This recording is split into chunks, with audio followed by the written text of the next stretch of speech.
Good morning guys, welcome to my new blog. সকাল সকাল কলেজের জন্য বেরিয়ে পড়েছি। রুম থেকে বেরোতে এতই লেট হয়ে গেছিলো, যার জন্য আমরা বাস মিস করে ফেলেছি। কি করবো এখন, সেই মতো অটো রিজার্ভ করে এখন কলেজ যেতে হচ্ছে।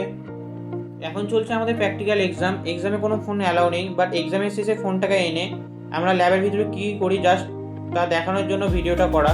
দিন স্যার বলো প্র্যাকটিক্যালটা পারফর্ম করতে হবে, সেই মতো প্র্যাকটিক্যালটা পারফর্ম করা শুরু করে দিয়েছি।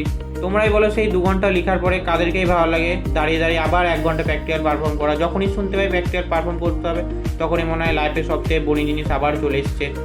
ফাইনালি এক্সাম শেষ করে এখন রুম চলে এসেছি পোস্টার বানানোর জন্য, কারণ কালকে যাদবপুর গিয়ে পোস্টার প্রেজেন্টেশন দিতে হবে। তাই বন্ধুর কাছ থেকে হেল্প নিচ্ছি কীভাবে পোস্টার বানানো যায়। তাই বন্ধু আমাকে দেখিয়ে দিচ্ছে কীভাবে পোস্টারটা বানাবো।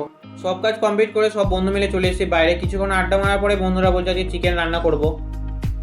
চিকেন রান্না করার জন্য এখন সব কেনাকাটি কমপ্লিট করে এসে রুম চলে এসেছি। দেখতে পাচ্ছ এখন বন্ধু আমি কাটাকাটি করছি। চিকেন রান্না শুরু করে দিয়েছি, দেখতে পাচ্ছ আমাদের অলমোস্ট চিকেন তৈরি।